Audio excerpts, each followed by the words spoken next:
رضي الله تعالى عنه قال جاء رجل إلى النبي صلى الله عليه وسلم فقال إني تزوجت امرأة من الأنصار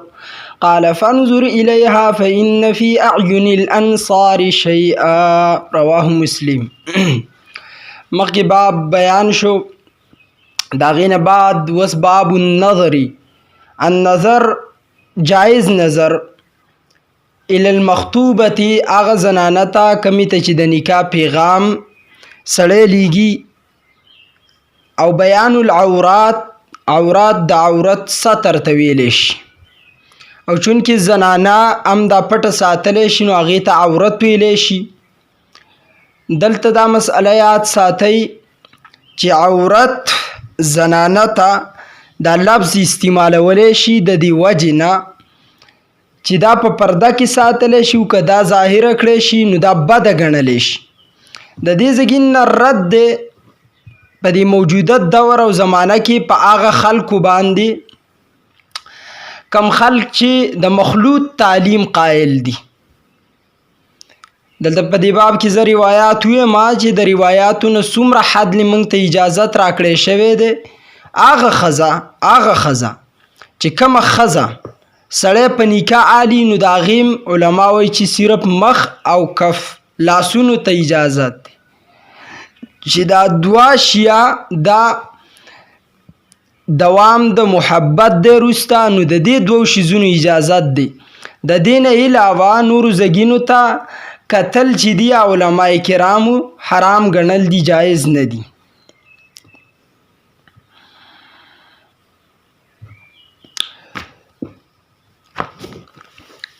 النظر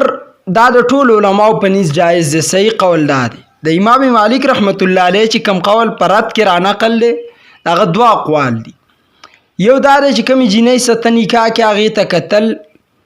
امام مالک رحمت الله علیه وایي که جینۍ بده ګڼي نو نه به ګوري، او که بده نه ګڼي نو بیا به ګوري. باقي امام ابو حنیفه، امام شافعي، امام احمد بن حنبل، اسحاق بن راهویه دا ټول د دې قایل دي چې جینۍ ته کتی شي، دا کتل جایز. او زمونږ د دې دور غیر مقلد و ویکټوریا هغه هم د دې خبرې قایل دی او نه به شي کتی، خو دا خو وروسته بیا دایمي زندگی ده که نه، نو حدیثو کې خو د دې اجازات ورکړی شوی. فصل الاول کې د ابو هریره رضی الله تعالی عنه روایت دی، او چې جاء رجل الى النبي صلی الله علیه وسلم یو سړی راغی نبی علیه الصلاة والسلام ته، فقال وی فرمایل انی تزوجت امرأة من الانصار، ما اراده کړله د التزوج و خطبه، د واده کولو، نکاح کولو او د نکاح د پیغام د لیږلو، یعنی اریدو اراده مې دا ده چې زه د انصارونه یوه ښځه د هغې سره واده کول غواړم. قال د الله پیغمبر ورته وفرمایل دلته مسئله د انی تزوجت امرأة من الانصار، او دا زار چاته ویم زمونږ د شیخ متکلم اسلام مولانا محمد الیاس ګومن حفظه الله د حضرت تفسیر دی دروس القرآن، او ډیر ښایسته تفسیر دی، عوامو د پارم او زنانه نارینه طلباو د پارم دا تفسیر ډیر مفید او فیدمند دی، ډیر بهترین تفسیر دی. دا پیدا کوي حضرت داسې کلیات په هغې کې رالی که نه چې د علم مزه به وسکئ، او په عوامي انداز کې علمي دلیل پیش کوي، نو زمونږ د حضرت بیا څه ویل دي، الله داسې علم ورکړي.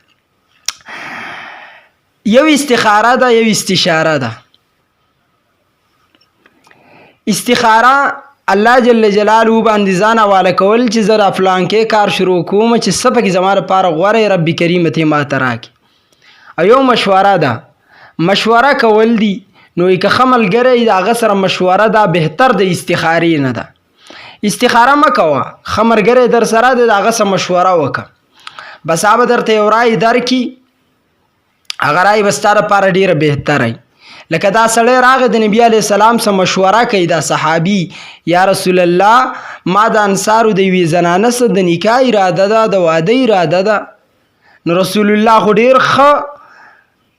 مشوره ورکوونکی و،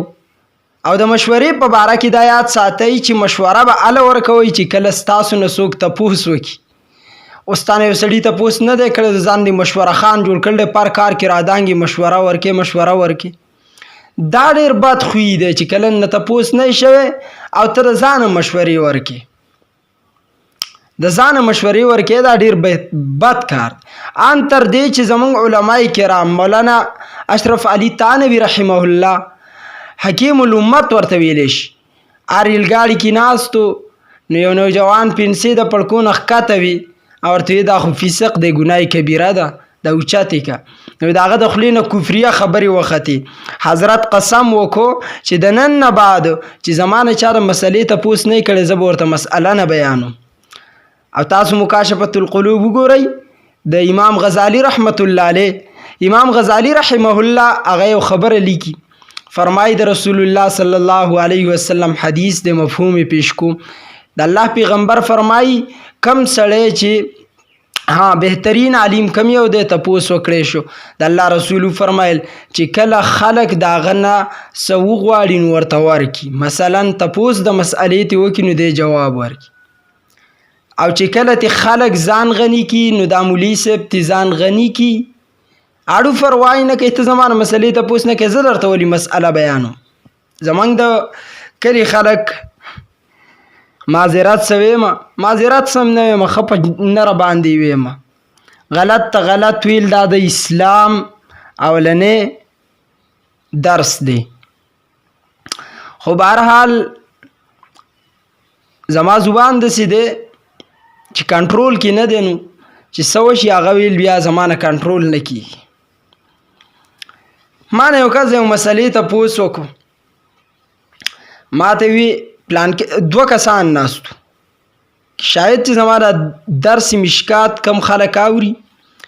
او کم سړی زما خواته نږدې و، کم نوجوان هغه ته پاته نو عوامو دواړه ایو د بل نه تپوس وکړه دا سنت مؤکده کم دي. ورته داسې شروع وکړه لکه دی چې امام ابو حنیفه خو تش نوم دی، عبدالله بن مسعود خو تش نوم دی، ما چې څومره کتابونه کتل دي ما په علم کې دا خبره ده د سار 2 رکعاته سنت مؤکده دي، د ماسپښین نه مخکې 4 رکعاته سنت مؤکده دي. او د دې رستو په باره کې لږ تحقیق من لکه وا غریب ته مونځ نه ورځي او وایي د رستو په باره کې مې تحقیق نه دی چې ون خود جواز دننه زه وموی ملا موږ دننه یو زګین کې ناست ملا دغه شانتي وایي، حالانکه ټیکې د زمان لفظ ملا خوښ دی ملا صاحب، خو دا ملا یې چې ووایو او زه دننه ومه چې تاسو داس د مسلې تپوس کوو دنه دې ولې کوو زمانه به دې اول کړی وی که ما نه دی ول نه کوو چې زه ومه نو ما ته به دې ویلی که نه چې ملا جي مسله ده. بهرحال ملها وی د ماسپښین رستنو سنت چې دي دا څه دي ما یې وایې که نه یاره جي موږ هم پې مال لږ پوهه کوي، تاسو خو پې مال باز شروع کړل دی. وایي نه موږ پکې لږ ونښتو نو که تی راته وویې ما ورته ما ته نه دي معلوم، ما نه دی اول نه تپوس ول نه کوه، اوس د پکې ونښت نو ما ته نارې وې چغې وې زه استغفر الله. داسې قسمه خلک نو بیا بس بل خندل. د زمانه ډیرو ځایونو کې تپوس کېږي، زه ما ته مسله نه دی یاده، یو راته وی خوب مې لیدل ما ورته ویل زه خو عالم نه یم، ځکه هغه انداز ته زه د سړي ګورم نو زه بیا د مسلې جواب ورکوم. ما نه به ښه په ادب تپوس کې لکه څنګه مې چې ته مشکات جلد اول کې ویل دي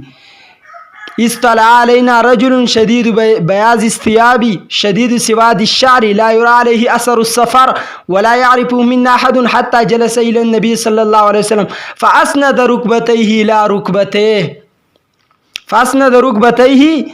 ركبتيه هغه زګین کې مې تباس کړه او چې عالم ته په کومه طریقه کېنی. او دغه شانته حضرت په دروس القرآن کې لیکي حضرت استاد مولانا محمد الیاس ګمن حفظه الله یو تحت د روایات لاندې هغه مسأله لیکي چې نبی علیه الصلاۃ والسلام ته صحابه کرام هغه ادب کاو.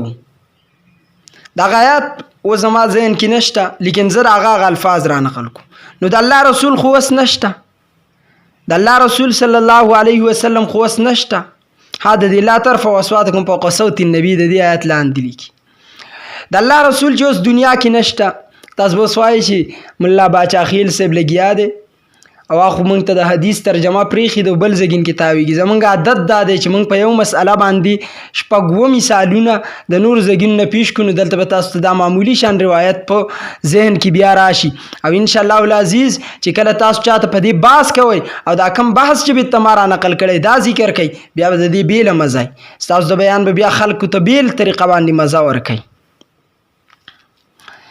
نو رسول الله خو نشته او صحابه کرامو ته چې کم حکم نو ګویا چې د قرآن په دې آیات به عمل نه کیږي نه نه نه نه نه نه ولې به پې نه کیږي ګورئ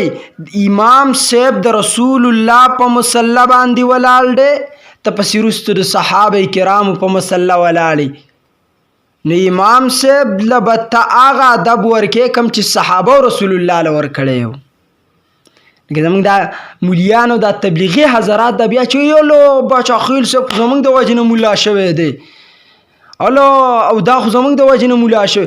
اوله د په تبلیغي جماعت پسې دا خبره وکړه هله د په مولا پسې دا خبره وکړه زه به ته اسان عرض کړم په اسان الفاظو کې زمونږ ملا حاجي چې په منبر کښېني که نه کله چې مقتدیان صاحبان خفی او دی د دې مسجد نه نه وځي زلې ترې نه کېږي او عرض الله واسعتون باندې ایمان نه نو دی وایي جی رسول الله به د خلکو ډېرې خبرې وړي موږ به مړو انشاءالله ولې موږ د رسول الله امتیان نه یو او دا چغې ویو او تبلیغي امیر صاحب هم رسول الله به ډېرې سختې برداشت کولې په کومه زندګۍ کې دغه دوه زندګۍ دي یو مکی ده یو مدني ده په مکی زندګۍ کې رسول الله علیه السلام د چا خبرې وړ دي ها وړي دي په مدني زندګۍ کې چله جی په مدني زندګۍ کې هغه ډانګې راغستې تورې راغستې ده نیزې راغستې ده سیده جهاد کړل او مدني زندګي وروسته ده او وروستنی دلیل مدني زندگی روستو دا او دلیل روستو نه ته ځان د مکې د کافرو په شان جاهلانو په شان ګڼې که نه د مدینې د صحابه کرامو په شان ته یې ګڼې لکه سوچ کوه لږ سوچ کوه چې مسله دې په ذهن کې راځي نو دا د دې زموږ د دې خلکو دا پالتو دلایل نه دا به ټول کوئ دا دلایل بوله په دې طریقه باندې ټول کوئ نو زموږ حضرت چې دی داغه د انداز نه مې ته خبره پیش کوله هدې باندې به ته یو روایت هم ویم بیا یې رایات کړي ابن عباس رضی الله تعالی عنه څومره لوی مفسر دی څومره لوی عالم دی اب چې د چا عالم خواله ته په صحابو کې به چې کم عالم نو لاړ به او د هغه په دروازه کې به ناستو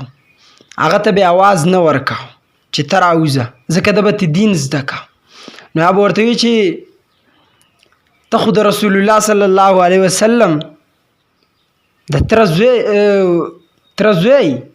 بهترین شخصیات د ورته فرمایل عالم ته به تکلیف نه ورکې یعنی وحی را نازله شوه عربیان به راتله نبي علیه السلام ته دروازې نه اواز که اخرج علینا یا محمد موږ ته راوځه الله منع وکړه ان الذين يغضون اصواتهم عند رسول الله د دروازې د رسول الله ستاسو داسې اوازونه کوي خپل اوازونه ښکته کوي